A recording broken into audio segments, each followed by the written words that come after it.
So, East Germany has an airstrike coming in. And the first thing you do is roll a die.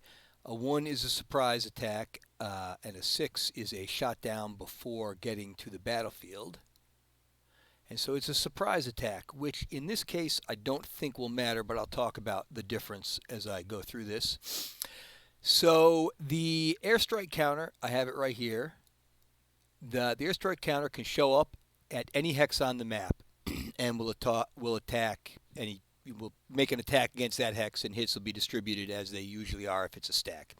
So my thinking about what is the most important target for the East Germans, as I said before, their tank formation here is pretty exposed. They've got American infantry and Bradleys. I think that this infantry stack right here looks like they could do a lot of damage. They could load up an anti-tank missile at point-blank range, or they could assault these T-72s with the infantry against unescorted armor bonus. But this stack of Bradleys right here also looks pretty deadly to me. The Bradley is a pretty lethal vehicle. These units could roll up this hill here, and they would be firing at point-blank range at these tanks, and they wouldn't lose anything for moving only 2 movement points, and so they would be rolling 3 dice, needing 4 to hit, which is pretty hard. Or they could assault at 3 to 4, but that puts them at risk of follow-on attacks. So I'm going to have the airstrike try to hit here. Now, anti-aircraft fire is possible in this scenario, and one thing that you'll notice is right here is a Chaparral anti-aircraft vehicle that could take a shot, an opportunity fire shot at the airstrike, except that it's marked ops complete. And the over here in the available squad weapons, that formation also has a shoulder-mounted Stinger that could take a shot. And in fact, in some cases, both of them could. But all of those units are marked ops complete. So the only American unit that has line of sight to the airstrike counter and could take a shot at it is this infantry unit right here. And it could take that shot using this shoulder-launched Stinger missile. The range is considerably less than the 29 needed. 1, 2, 3, 4, 5, 6, 7, 8, 9, 10, 11, 12, 13, 14. And the airstrike counter is considered to be at an elevation of 2. It is 2 elevations above its the terrain in the hex that it's in. So the Americans from back here would have line of sight to that, and they could fire at it. But we're using a solo assistant here, and so I need to pull a card and see if that unit is going to take the shot or not. Let's see what happens here. This could be interesting. Let's see what this card tells us to do. So priority is point blank range, and the red priority, and then the yellow priority is regular range, and they're both saying to take the shot. So the support weapon is deployed from the mat to the unit, and it's going to take a shot with 3 dice, needing 4s to hit. But as this is night,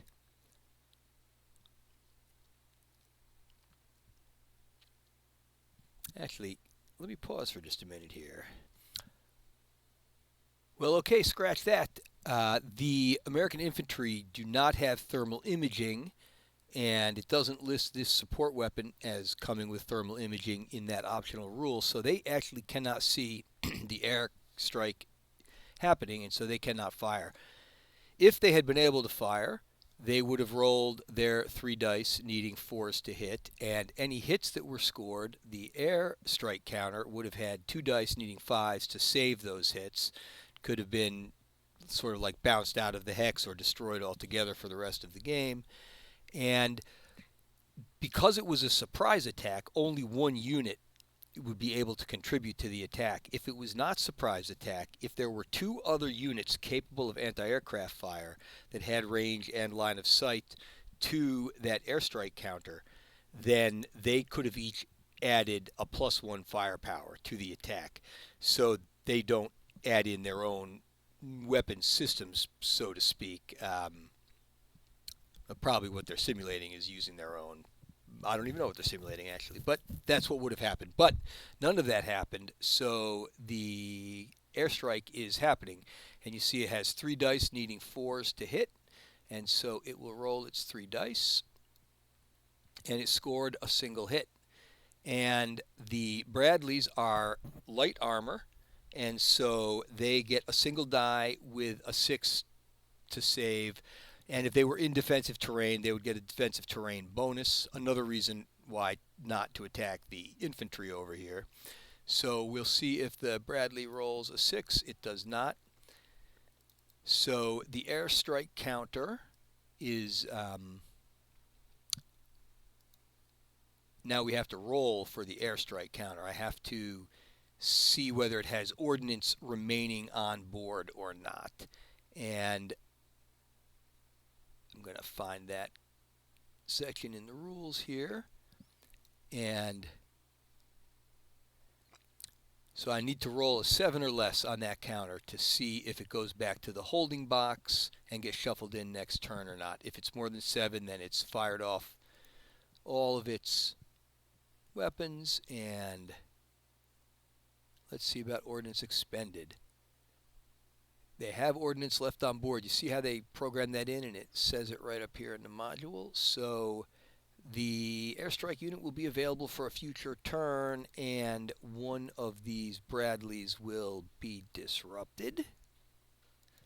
And there's that. So I think the East Germans would have been happier with a slightly more effective attack, but beggars can't be choosers. So let's see what happens next. Now, if you're the East German player, you are really hoping that the turn ends, and it does. And so let's see what is left in here. So the B4th of the 69/1 8th Infantry Division did not activate. Otherwise, every formation on the map activated at least once. So we are going to pull the headquarters for that unit off of the map and put it on in the holding box, or not put it in the holding box. Gonna put it. This is where my far more experienced than I friend places these things. Let me find that unit, and we will place that unit over here with one of these end operations cards, and so the next turn cannot end without the formation activating. And now we are moving to turn 4, and now more interesting things are going to happen. So the Soviets are going to get some reinforcements. Let me get this holding box out. The Soviets are going to get their Guards Tank Regiment coming in to sort of support the East Germans in this attack, and the Americans are going to get their helicopter units. They should, yeah, they'll go here. They're going to get their helicopter units, and so the aviation division's formation card goes into deck. The Soviets are also going to get their, so you'll see they have the 336 SHR is their helicopter unit. The Guards Tank go in there. The Soviets also have a designated formation card, and their helicopter formation, as we said, has 2 cards. Oops, sorry. Meant to return these to the deck.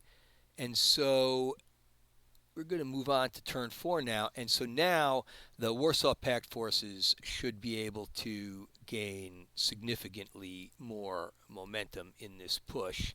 They're going to be activating, you know, as many as two times for both the Soviet Hind helicopters and for the Soviet Guards Tank Regiment. And so even though their attack is very much lagging right now, they're hoping that they can get the lead out, maybe get some support over here. So at the end of the turn, we delete all the administrative markers and we remove any movement trails, and we see if there are any headquarters suppressed. There are not, and if there were, we would have moved them from the suppressed box to the headquarter box.